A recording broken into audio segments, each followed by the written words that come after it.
Okay, everyone, welcome to today's session. I'm going to be talking about using WordPress to run online classes. Before I kick things off, for those who are joining me here in the Zoom environment, please feel free to use the chat to talk amongst yourselves. You're welcome to chat with all panelists and attendees, so just make sure that you change the selection if you'd like everyone else to see your comments. And then for any sort of question you definitely want me to answer during the session or hope to get my attention with, use the Q&A box. I might not be able to look at chat very consistently during the session, but I will have the Q&A open and I'll be keeping an eye on it as we go. So let me switch over to my slide presentation. Okay, and I'm just gonna get my chat up again. And just to confirm, everyone can see my slides, everyone can hear me okay. Just looking for confirmation in the chat before I continue. Looking good, yes. Yes from Connie. Okay, good enough for me, fine, wonderful. All right, let's get started.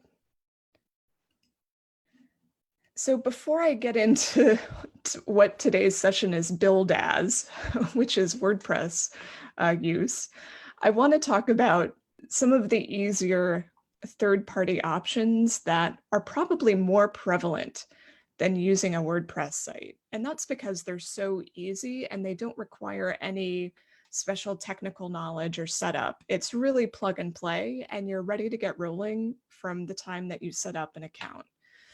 For people who are very new to running online classes, people who are new to WordPress sites may find this a preferable way to start because it's just less of a burden. Now, I have to, full disclosure, these are not tools I use. I'm lucky in that I have a really good foundational knowledge of WordPress to not really need them. I would say that probably the most popular third-party platform option today is Teachable.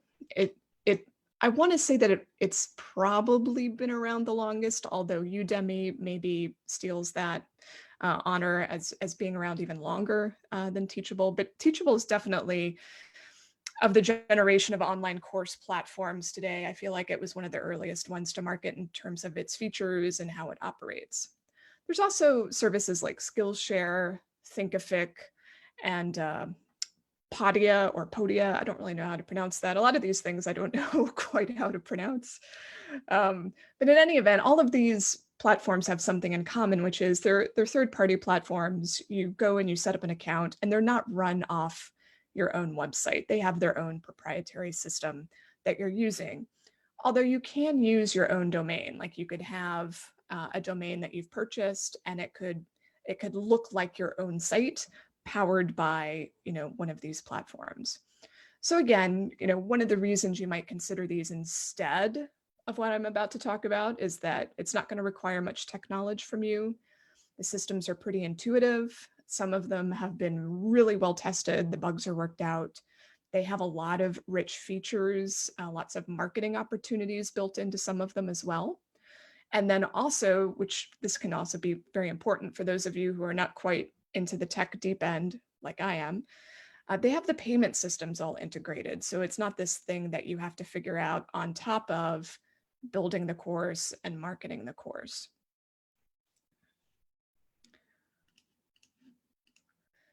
So just to talk really briefly about Teachable, I don't want to look like I'm proselytizing for Teachable, but I do have an account there that I set up many years ago because I was curious about the platform and I thought for a time that I might use it. But I didn't. there was one really important reason I decided not to. This is like back in maybe 2014, 2015. And that was, it was more of a kind of a self-study course platform. And it didn't really have the functionality I wanted at the time for a specific start date and a specific end date. So there were going to be times when I was very active in teaching the course, and then there were going to be like not active times, like a university course offering, for example. And so at least at that time, it didn't really well support that sort of model, and I abandoned it. It may be possible to set it up that way now. I haven't looked closely. but I did take a recent screen capture of what it looks like once you get inside the account. And the plans are pretty affordable. It starts at $29 a month. You can use your custom domain. And like I said, it's been really well tested, and a lot of online entrepreneurs are using Teachable. So if you want to use WordPress to support your online classes, there are a few requirements. First, you really need a self-hosted site. And that means that you need to be using a hosting company like Bluehost or Media Temple. I use SiteGround. So there are so many hosting companies. It doesn't really matter which one. They can all handle what you would be doing with this WordPress site. As far as I know, it's not really possible to use a WordPress.com free site to facilitate what we're talking about today. Maybe if you got to the most expensive upgrade plan, there might be some capabilities there. But as far as I know, it's pretty limited in what you can do. So we're really talking about a self-hosted site. And what I'm going to talk about today also involves a lot of plugin use. So you're going to be using a plugin, likely a learning management system plugin. You might be using a membership plugin. You might be using payment plugins. So there are lots of plugins that come into play to help all of this work properly. If you've never before dealt with plugins with WordPress sites, you might feel a little bit awkward and queasy about this part of the site setup or the course setup. Other important component goes back to the payments thing I mentioned earlier. So first of all, you need a secure site. Fortunately, this is pretty easy to accomplish. If you have a self-hosted site, it's usually you're one click away from having a secure site, otherwise known as SSL. And then once you've got a secure site, you're ready to accept payments. And you do have to use some sort of payment processor. You don't want people sending you checks through the mail or reading you their credit card over the phone. So you need to be using PayPal, Stripe. Those are the two most popular by far, maybe Square. Fortunately, some of the solutions I'm going to be talking about today they get you halfway there in terms of accepting payments. And then you have to meet them the other half of the way by signing up by one of these payment processors. So to go back to how I started doing my own online courses through WordPress, I started by using what's called an LMS. An LMS stands for Learning Management System. And you acquire most LMS systems through a plugin. So there are many different solutions on the market. I imagine there might be a dozen, if not more. And they're almost always given to you in the shape of a plugin that you install on your WordPress site. So these plugins almost always cost money. If you were able to find a free version, it would probably have limited functionality, or it might be a little bit clunky, let's say. So I would highly recommend that if you're considering this, you buy a premium plugin, something that you're going to pay for, because you'll want to make sure that it's been really well tested and that you also have somewhere to go for support if you need it. So the Learning Management System plugin I started with, this is going back to, I think, 2014, was Zippy Courses. So at the time, this was, I feel like when they first launched, they were somewhat ahead of their time. Like there weren't really that many solutions that I could find on the market. This was a really easy and straightforward LMS plugin. It was easy to install and get started. It didn't require me to use any other plugins except the Zippy Courses plugin. And here I've got just a really quick screen grab of what that looks like inside the WordPress dashboard once I'm looking at the Zippy Courses admin. So if I click the Zippy Courses menu, I see all of the courses that have been created, and lists of students, analytics, settings, etc. It's much more in depth and fully featured than maybe what this view shows. There's a lot under the hood. And it is quite powerful and seamless, or it was for the years that I used it. So why did I stop using it? Well, Zippy Courses, in order to compete, I think, in order to compete with Teachable, launched a fully hosted platform. So Teachable is not a plugin, it's a third-party platform, and you go sign up for an account and you use it on their turf. So Zippy Courses wanted to launch something that would be comparable or competitive to that, to take away the tech headache of having to do what I'm showing you here, of having your own WordPress site and installing it. So what I saw happen was development and focus shifting over to that product. And I saw less and less development and features for the plugin. So in my mind, it was getting abandoned, and I didn't feel like it was worth it to stick with this solution when it wasn't keeping up with changes in online education. It still worked, but I knew that the writing was on the wall and I was going to have to find another solution. So I did a lot of research on this, and I thought I was going to use another learning management plugin. Probably the market leader today is something like LearnDash.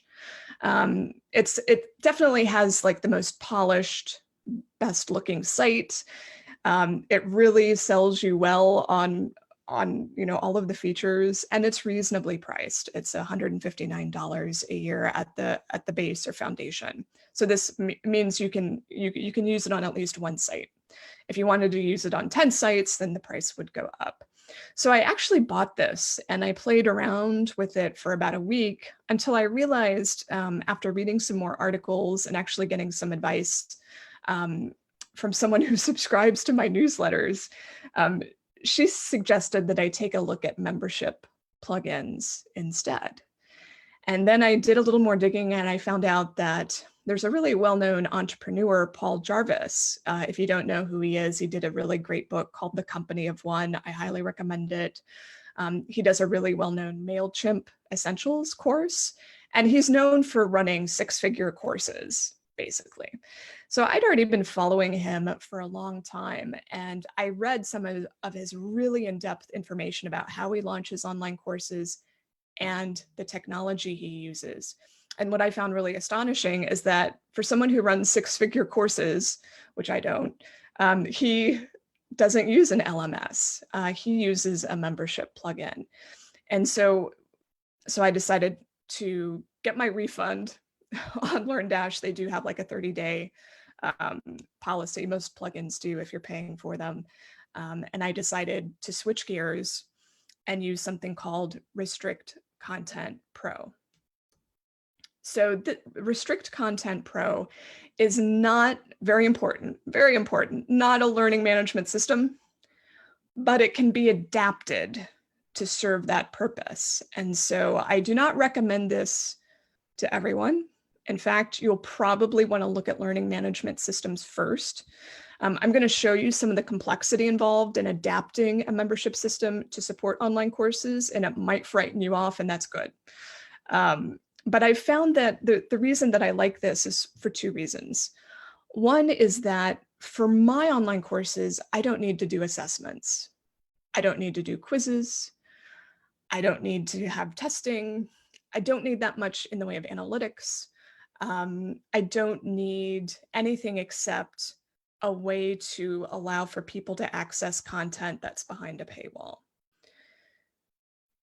So the drawback with some learning management systems, and certainly this was the case with Zippy Courses, is that you load all of your content into this learning management system, which is proprietary, meaning it bears no relationship to anything else, to any other plugin. And so I came to this painful juncture where I had to pull all of the content out of Zippy Courses and put it into WordPress pages and posts so that I could then apply a membership system on top of it. So this was a very painful transition, but what it means is that now that all of my course content is built through WordPress pages and WordPress posts, it means that I can use any system I want, any plugin I want to control access to those, and I won't ever have to reload it into a new LMS. So I'm trying to future-proof the system, if that makes sense. I don't want to keep upgrading to a different LMS every 4 to 5 years. I hope that I don't end up in that situation again. So I'm hoping with this move, I'm going to better preserve the work that I've done, and it'll be more seamless moving into the future. So to summarize all that, I didn't need the complexity or all of the features of an LMS, and I'm trying to future-proof so that I don't have to make this transition again. All right. Now, before I go and show you what my courses site looks like, before I show you Restrict Content Pro, I just want to talk about a few other WordPress, some WordPress solutions, some not WordPress solutions. If you're a WordPress.com user, meaning you use the free version of WordPress, or maybe you're on one of their upgraded paid plans, they do have something called premium blocks, where you can charge people to gain access. So it's essentially like a membership system or something like a paywall. So if your needs are very lightweight, and I consider my needs pretty lightweight, frankly, you might be able to get away with that system. There's also a competing content management system to WordPress called Ghost. So the Ghost content management system includes paywall capabilities. It's built right in. So you might want to take a look at that if you're not already a WordPress user and it doesn't really matter to you what platform you use. And then I already mentioned Podia. Now, this is a really interesting service that allows for both online classes and memberships and more. So if you're an online entrepreneur who offers a lot of different things, like online offerings, digital downloads, memberships, classes, etc., you might want to take a look at that system because it puts it all in one place. It has lots of functionality that you can work with. So notice that I keep pushing the easier solutions because I think when you see what I've done, you might say that it's not for you, and I want to make sure that you have some backup plans. Okay. So, I'm about to jump off now into well, why don't I come back to this? Because I'm gonna, maybe once you see what I've done, then I'll kind of explain again how I've ended up in this position. So I'm going to stop the slide share for a moment, and I'm going to jump over to my courses website. And if you want to open the courses website yourself, feel free. It's at courses.janefriedman.com. And also now is a good opportunity for those in the Zoom session. If you want to pop any questions into the Q&A, feel free to do so. We've got just a moment break here. Okay.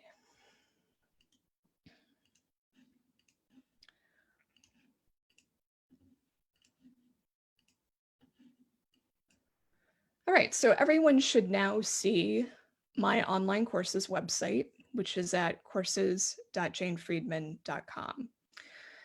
For those who are curious, the template or the WordPress theme that I'm using is GeneratePress. I highly recommend GeneratePress if you haven't yet chosen a theme for your courses website and you're looking for one. I'm planning to move all of my websites to this theme. It's very customizable. I really enjoy it. So that's what this is all built on. And I see there is a question that's popped in from Jenny, wondering if I have any thoughts about plugins like Event Espresso. I'm afraid I'm not familiar with that particular plugin, Jenny, but if you tell me more in the Q&A about what that plugin does, I might be able to comment more on if I've used plugins like it. But off the top of my head, I'm not sure what that functionality does.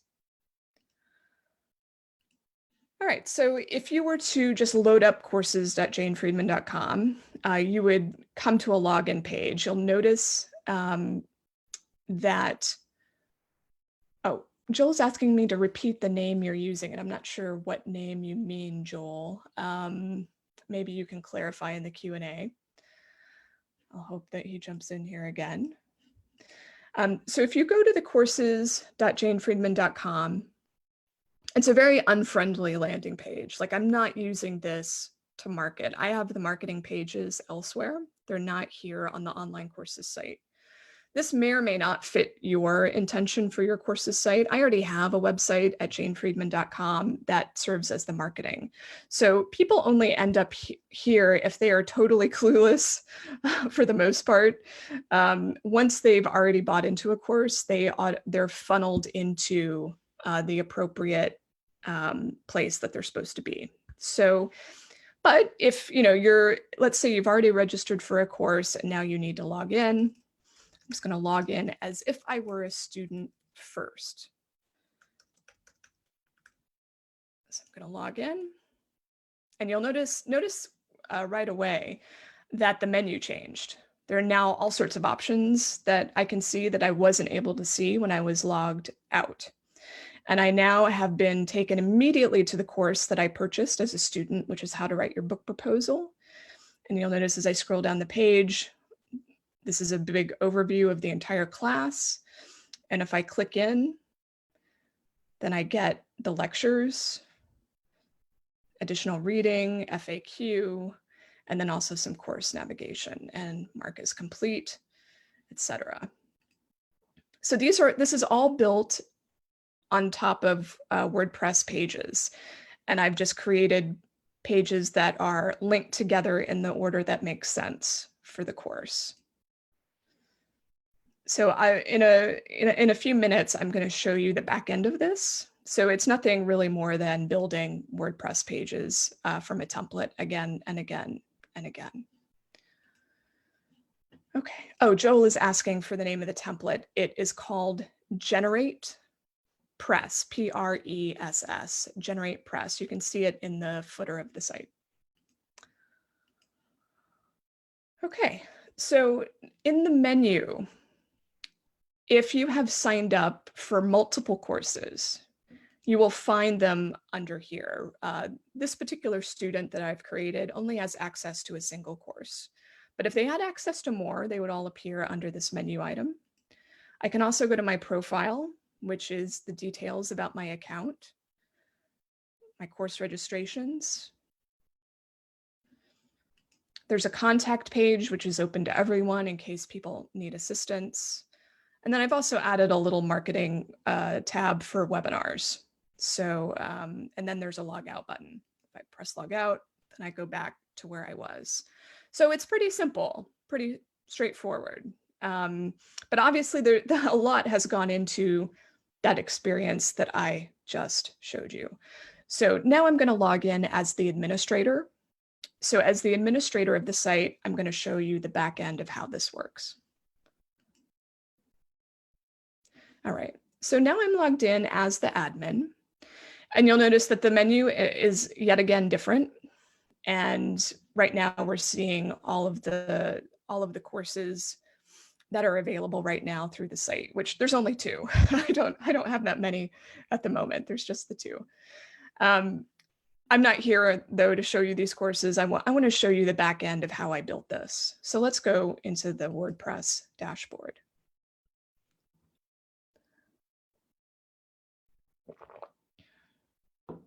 Okay. So Restrict Content Pro is a plugin that I purchased, and you know, I really lucked out in that I bought it. I think this was over Black Friday last year. So I was able to get it at half off, and I bought the lifetime membership to Restrict Content Pro, meaning I never have to pay for it again. I paid a lifetime fee. I think it was $250, which was maybe 50% off a retail rate of 500, or, you know, that ballpark. I really love paying for tools that I think, like getting the lifetime agreement on something that I think I'm going to be using for more than a few years. In the long run, it saves me a lot of money. I tend to commit to tools for as long as possible because it's so time intensive to switch, especially when we get into WordPress issues. So I'm committed to Restrict Content Pro, and I hope it sticks around for a long time to come. Here, you're going to notice it's way down at the bottom here. That's where all of the functionality sits. So I'm going to go into the plugin, and right now you're seeing all of the students. Let's go into membership levels. So the way this works, if you're using Restrict Content Pro to offer classes, each class becomes its own membership level. And so when people buy access to a course, they become, in effect, a member of that course, and they only have access to that content. If they become a member of a second course, then they get access to both sets. They're a member of both, they get access to both. So every time you add a membership level, it's like adding a new course. So here, let's go into edit, write your book proposal. So here we have the name, and keep in mind as we go through this, it's going to call everything by membership, but I'm using it for courses. Very important. So here's the name of the course. There's lots of options here for how long course access lasts. For me, the access is indefinite. There are no free trials, so it's pretty straightforward for me. But if you have the ability to restrict access to a certain time, to offer free trials, to have renewals, etc. And then there's also a really handy functionality with the Restrict Content Pro. If you've bought into the Pro version, like there are multiple levels, so you would have to buy into the more advanced level. You can have students automatically be redirected to the course they signed up for as soon as they log in, which is super useful. So there's that functionality. So that's kind of it. Like that would be the first step you would take when setting up a course, is just defining it in the system. And then you would start creating the pages that relate to that course. So let's go down to something related to the book proposal course. So here's one of the first pages. Well, actually, this is the landing page for it, but let's go into one of the simpler pages.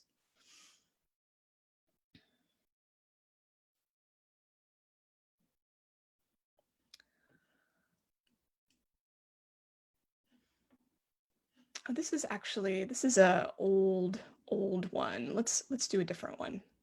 I have a lot of cruft sitting around this site that's not actually getting used. Okay, so step 1.1. So this is, the very first lesson in the course. It looks like any other WordPress page. If you're not familiar with Gutenberg blocks, this is using the Gutenberg block editor. So if it doesn't look familiar to you, don't blame the Restrict Content Pro. This is because I'm using what's known as the Gutenberg editor. So in any case, this is the page title, which is the lesson title. This is the page content. I've embedded the lecture video from Vimeo. I've got a short code here for a button where people can check to say that they've completed the lesson. I'll show you a little bit later where this functionality comes from. And then I've added navigational buttons here myself so people can easily navigate through each lesson. I've got some additional reading, I've got some FAQs. And then here's the really important bit.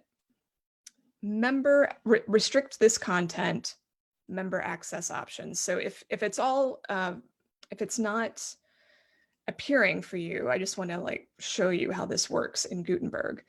Restrict this content, this little menu item. This is specifically the Restrict Content Pro functionality. So this is how you ensure that only registered students see this page. So select who should have access to this content. And you'll see that I've selected members of How to Write Your Book Proposal. That's it. You have now protected the content from anyone except people who've registered at that level. And WP Complete is what I mentioned earlier. It's driven by a plugin that I'll show you that allows people to say, yes, I've completed this lesson, and it helps people, feel like keep track of their progress and see what they've completed and what they haven't. That's pretty important for long courses like this one where there's so many steps. So it's a plugin I recommend heartily, which I'll show you here in a minute. So in the pages, yes, I want to leave. So all of the pages that you see here are lesson pages for courses. That's essentially what we're looking at, as well as a few system pages like registration pages and so on. So they all use that same format that you saw, and they're all set to the appropriate membership level. So to show you a little bit more under here, there is a section for setting up your payment processor. Under settings and under payments. So with Restrict Content Pro, you can use Stripe, you can use PayPal, you can use some of these other processors.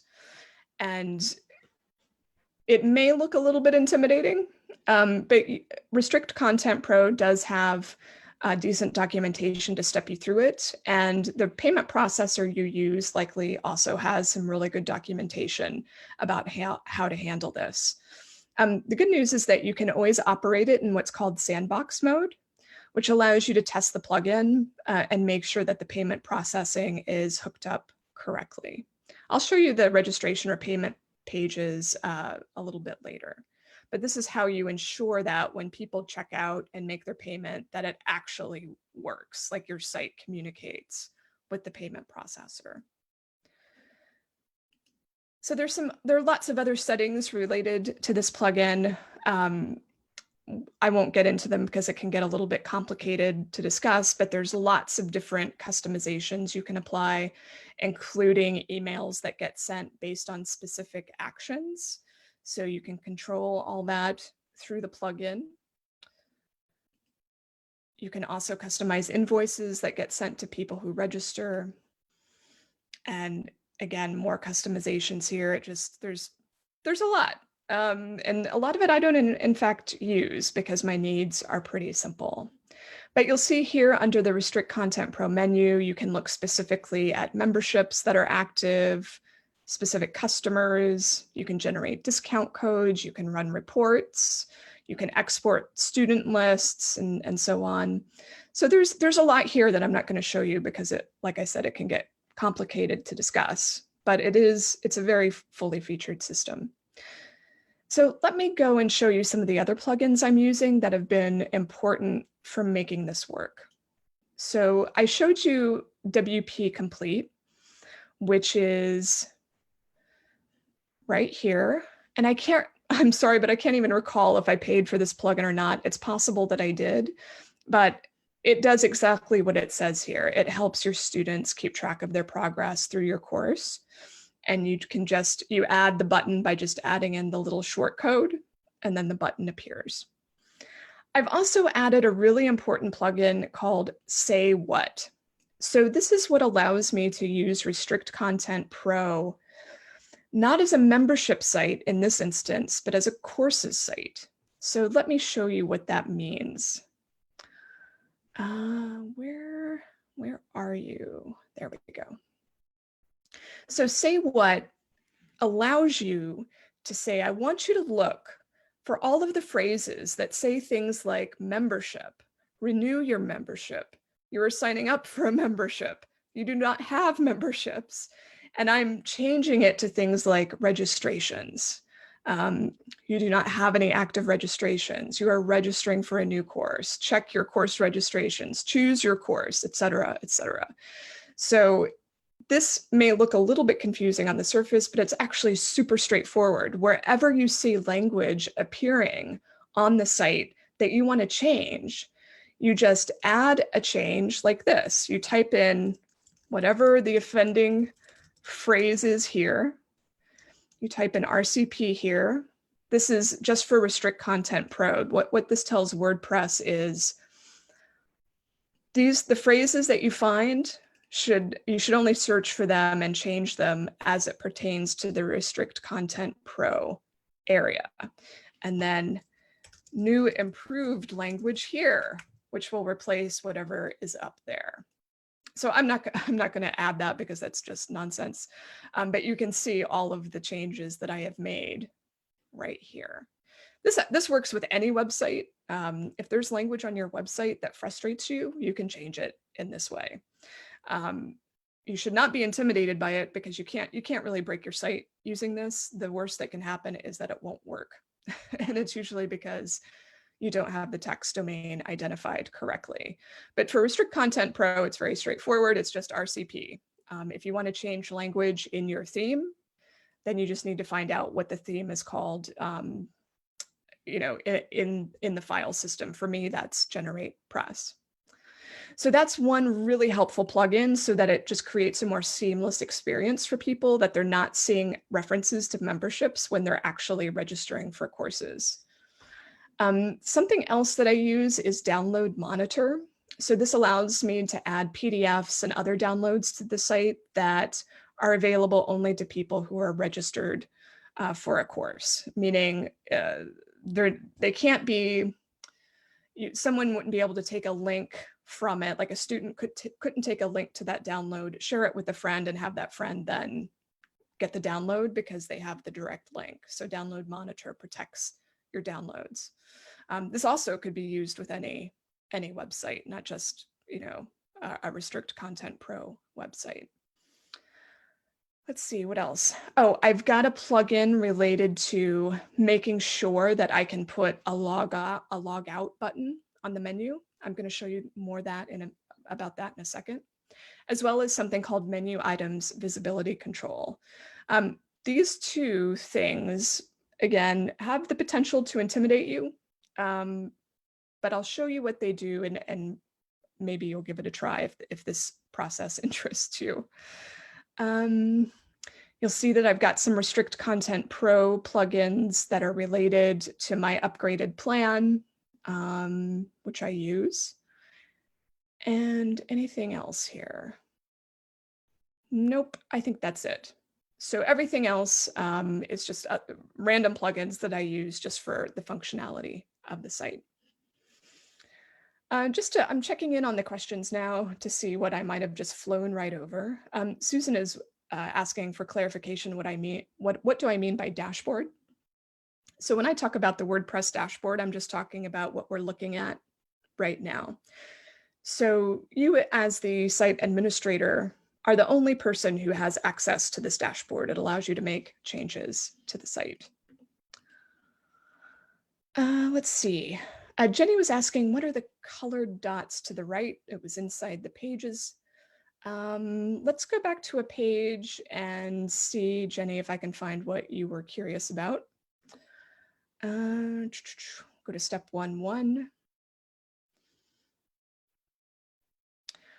So, Jenny, I'm imagining you are wondering about the Yoast SEO, these little colored dots with the smiley face and the frowny face. You should just ignore that if that's what you were looking at. This is a SEO plugin related to how readable have you made your page? Do you need to improve the SEO, etc. This can be really useful for bloggers, but for paid content in a course, it is irrelevant. So this is just a little bit of information that is not needed here, but since I have the Yoast plugin installed, it's going to show up whether I want to see it or not. So just ignore the little dots. Okay. And Connie says, so you market your WordPress, you market on your own website and then link to this courses site. Absolutely. And I still have to show you the registration pages and marketing pages, which I promised to do. So first, I want to show you the menu system because this is pretty important to the functionality of the site.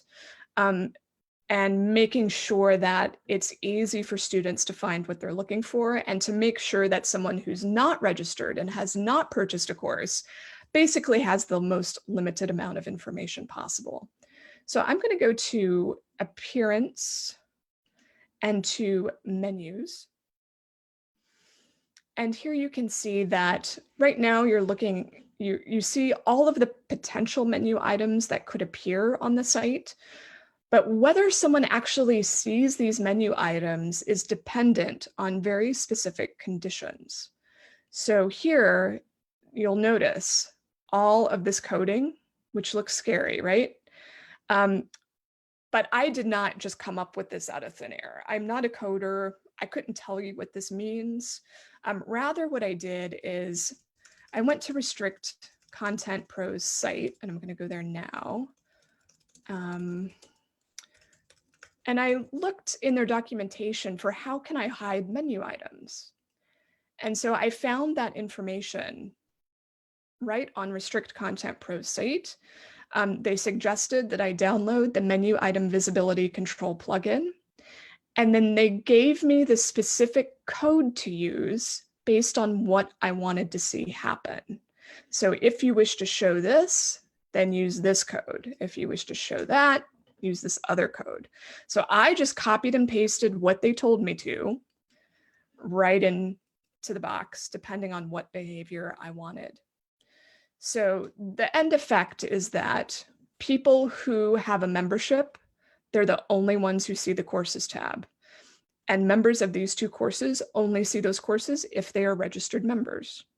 Same goes for your profile, which is a little bit hard to read there, but it's the your profile page. Contact shows up for everyone. Log out only shows for people who are logged in, which I guess is clear. And then upcoming webinars shows for everyone. So just to give you another look at that. So now that you see behind the scenes here, I'll just go to the visit site. You'll see that I actually, as the admin,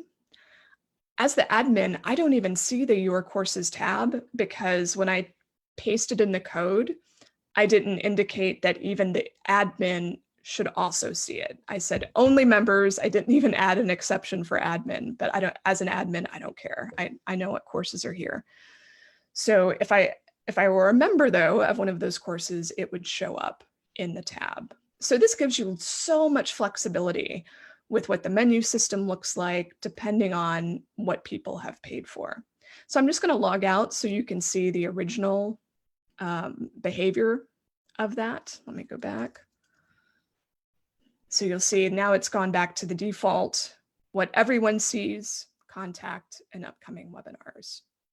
So I hope that's clear. I know those plugins and the coding involved, can be a little off-putting, but it's actually quite straightforward once you see the logic of what it's doing.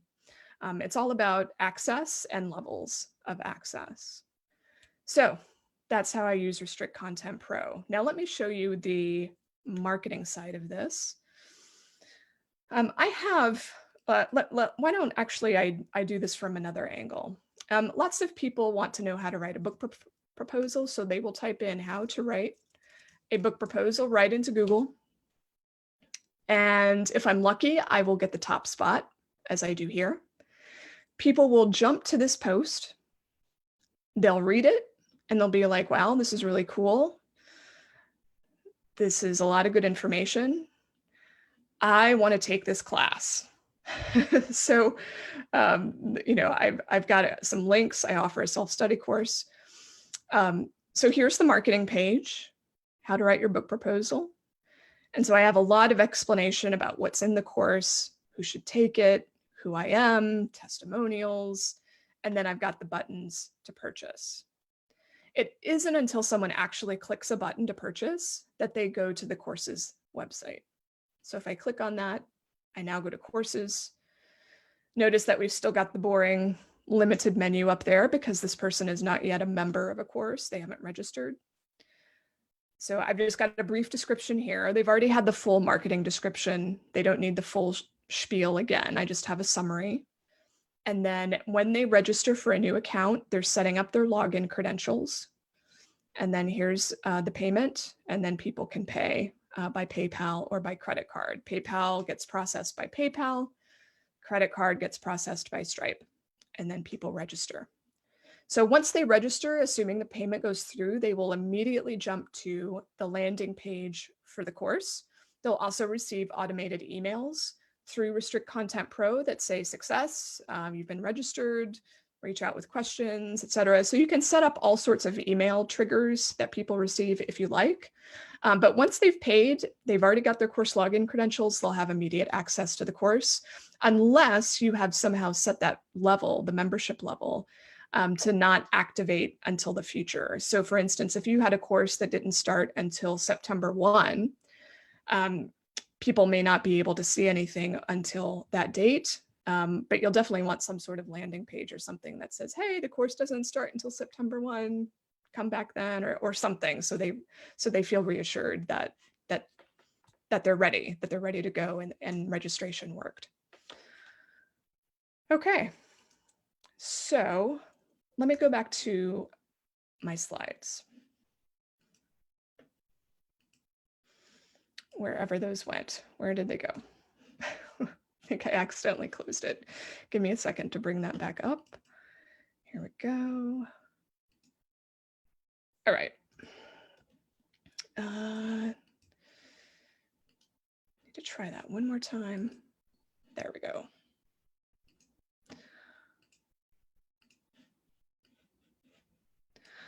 So for some of you, that may look involved. It's going to depend on your experience level. I've been dealing with WordPress sites for about 15 years now. I'm super comfortable with the logic involved in WordPress. Like after a while, you see how these systems work and you become an engineer in how they work and in troubleshooting and realizing, hey, I bet there's something that does what I need, like the menu visibility thing. Like I knew I can't be the first person to have this problem. Like I bet there are people who use Restrict Content Pro and want to change the visibility of certain menu items depending on whether someone's registered or have a certain level of membership. And sure enough, yes, there was even a plugin, there was code, and I was off and running. So a lot of the problems or solutions that you experience, often there are ready-made solutions for you already on the market. And I've become very good at figuring out what those are and using them so that I don't have to hire development help. So in any event, to kind of recap how I've ended up in this place, I use Restrict Content Pro and I've used Zippy courses because a lot of the really good solutions that exist now just didn't even exist even a couple years ago. So things have evolved dramatically since I started my online education journey. Maybe if I were starting today, I would use some of those ready to go platforms because they do look very slick. They're very optimized, but you know, on the flip side, I don't like those recurring monthly fees you have to pay with those solutions.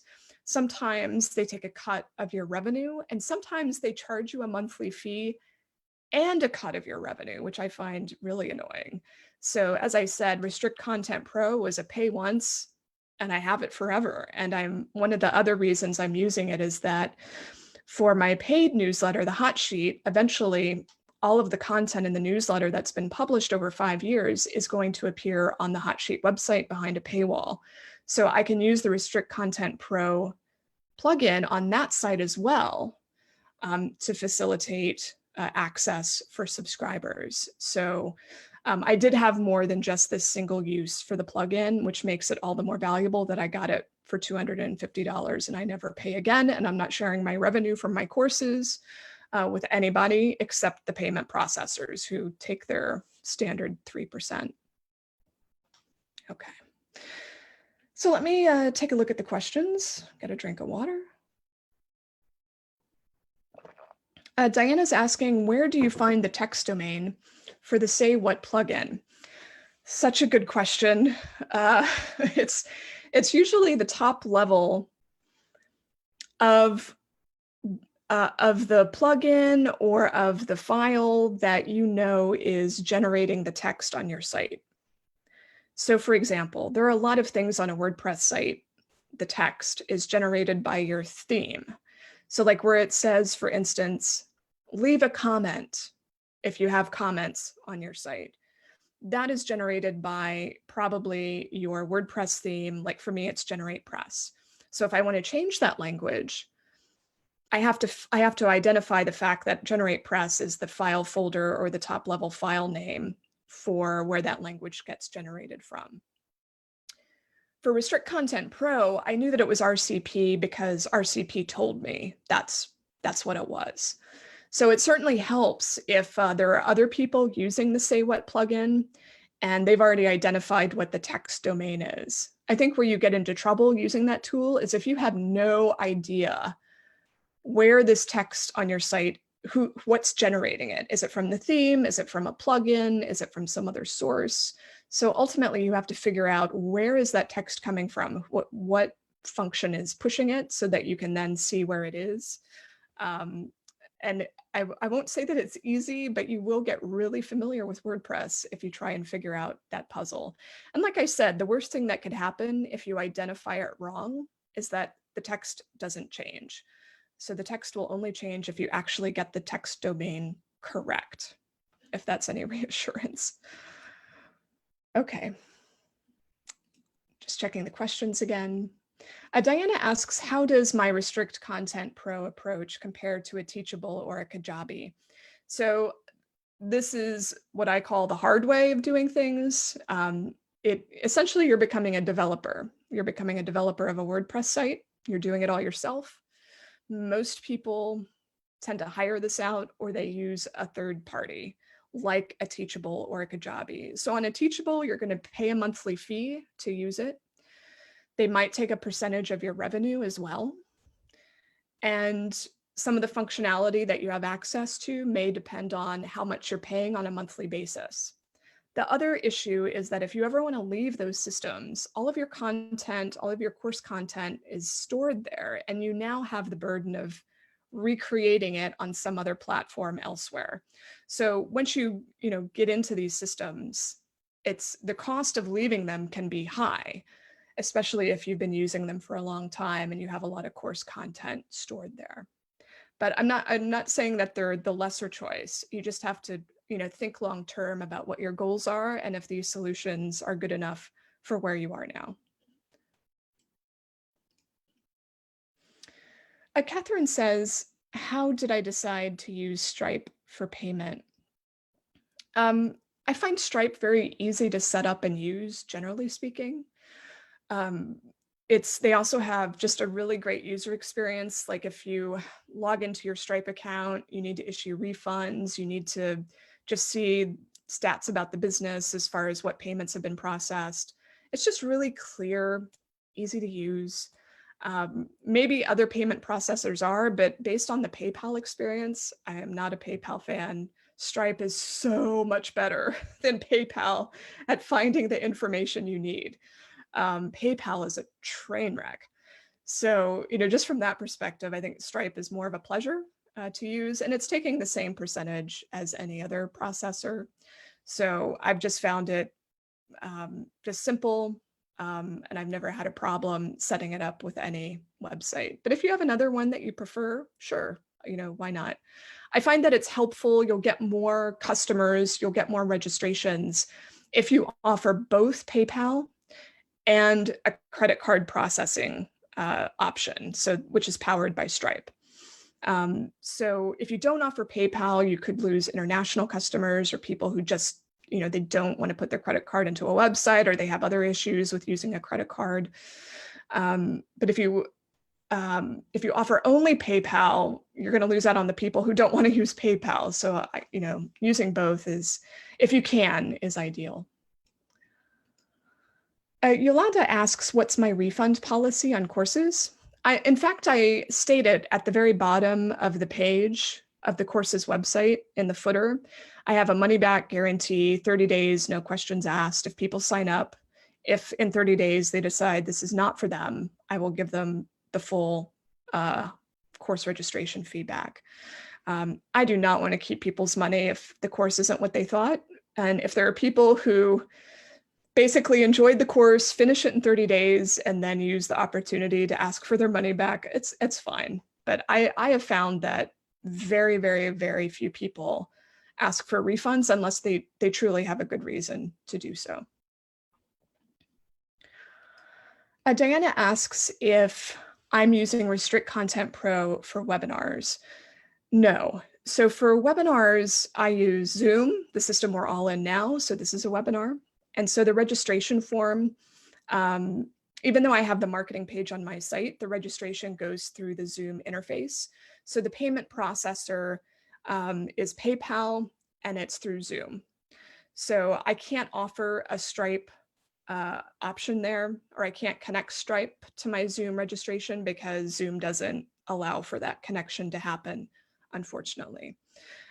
However, I am using the course's website now, just recently, to offer people recordings and follow-up information after the webinars are finished. So if you happen to take one of my paid webinars in the future, what you're going to find is you're going to be taken to the course's website, and you're going to be asked to put in a password to get access. I'm not adding people as members. That would be too much work. But it is a password-protected page, and then people can get whatever they need through the site. Jill asks why I use Vimeo for videos. Well, I have to host the videos somewhere. So I'm not going to, the videos are way too big to be stored and streamed from my site. Like if I had a high volume of student usage at any one time, that would just kill my hosting. So I do not want to do that.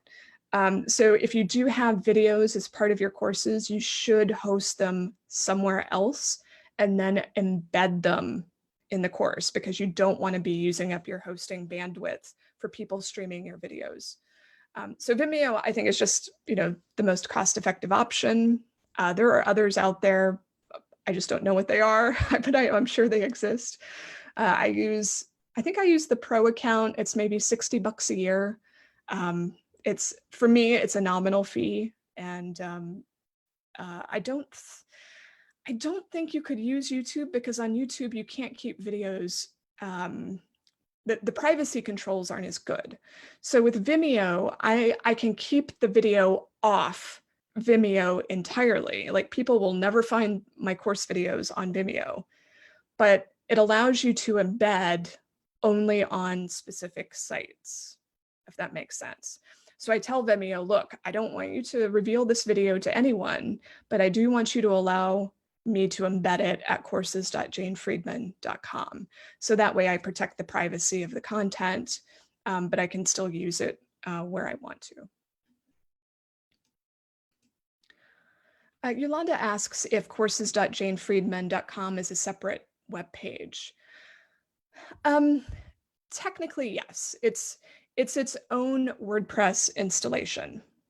So there's janefriedman.com, and then courses.janefriedman.com is a subdomain of that site. And so that allows me to install a separate version of WordPress on it, which for me, that's kind of important. I want to keep this separate from my main website. And so, and part of this is because of conflicts that can happen with plugins. And for me, it's just cleaner that way. You could, just use your main website if you want, and do install Restrict Content Pro on your main website and not create a subdomain. But for me, since I knew how to do it and it's not that hard to set up, I was just going to start from scratch for the course's website. If you have a hosting company like GoDaddy or Bluehost, HostGator, SiteGround, it's pretty straightforward to set up a subdomain and then put a fresh installation of WordPress on it. It's usually a click here, a click there, and you're done. So, and often it doesn't even cost you really any extra money. It depends on what hosting plan you have, but it's typically easy enough to do that I would recommend it. But there's nothing wrong with running this off your main website, whatever that is. Joel asks if I use Restrict Content Pro for my newsletters. I don't. Hotsheet, the paid newsletter I run, I am planning to have that content available behind a paywall at hotsheetpub.com. And in that case, I will be using Restrict Content Pro, but so far I'm not using it because I don't have time to load all the content yet onto the site. Diana says, when I linked the page course content on Vimeo, how did I do that? Well, let me stop my share here, and it might be helpful for me to show you what Vimeo looks like so you can see that it's pretty simple. And let me open up the courses and let me share what I'm doing so you can see. Okay. So just give me a moment to pull all this up.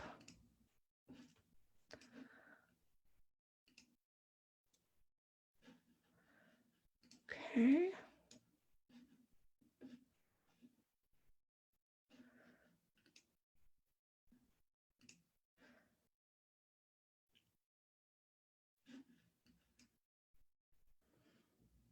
Okay, so what we're looking at right now are all of the lecture videos I created and I uploaded to Vimeo.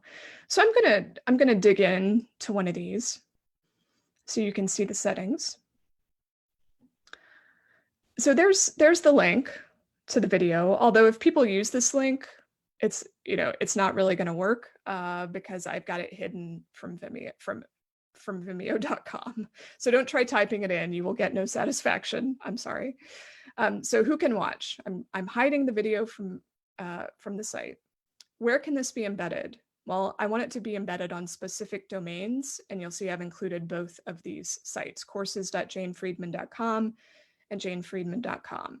Who can comment? Nobody. I do allow people to download it. If they're a student, I don't mind if they download it. And that's it. So if I want to embed the video, I do need the link if I want to embed it.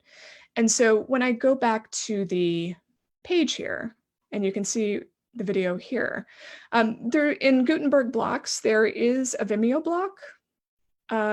So I've used a Vimeo block here, and oops. So here's the Vimeo URL that I've got embedded. So it's pretty straightforward. And you can use Gutenberg blocks to select that Vimeo block. And if you're not familiar with Gutenberg blocks, you just click on the plus button, you search for the Vimeo block like this. My cat has a lot to say about this process. You click on Vimeo, and then it'll bring up that embed block, and you can put the link right in. So that's it. That's how you do it. Okay. For those wondering, this is my cat Zelda. She's an expert on Vimeo. Yolanda's asking how I create these videos. I typically do it using something called Camtasia. So this is a software I bought eons ago that allows me to capture what's happening on my screen. It also allows me to use my webcam or to use a combination of the two. There are lots of tools you can use for this. That's just what I've happened to use over the years, because it also allows me to edit the videos together and make cuts where I mess up, and et cetera, et cetera. I mean, frankly, you could use your own Zoom meeting room to record yourself doing a lecture if you wanted. You could use just some very simple software that's likely already installed on your computer. But if you want something that's a little more professional and gives you editing capability, I would look at Camtasia or ScreenFlow. You don't need Adobe Premiere or anything like that. That's pretty heavy duty. You can just use one of the simple capture and editing tools like the two I mentioned. Diana asks if I have to buy and pay for the subdomain separately, or is it included in the cost of the original domain? You generally don't have to pay for subdomains unless something unusual is going on, so it shouldn't be any additional cost. There might be an additional hosting cost. It just depends on your hosting plan. Jill's asking me to spell Camtasia. That's C-A-M-T-A-S-I-A.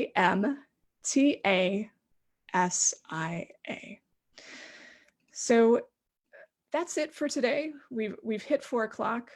Thank you all so much for joining me. I do have another Sunday sermon coming up in 2 weeks. I'm going to be talking about paid subscriptions. So I'll be talking about paid subscriptions going all the way back to my early times at Writer's Digest magazine. I'll be talking about VQR. I'll talk about my failed subscription venture, Scratch, and I will also talk about Hotsheet and some of the insights I've gained from that business, which is now in its 5th year. So thank you again for joining me today. And if you came in the middle, there will be a recording of this available on Facebook. So thanks again, everyone. Have a wonderful Sunday. Bye-bye.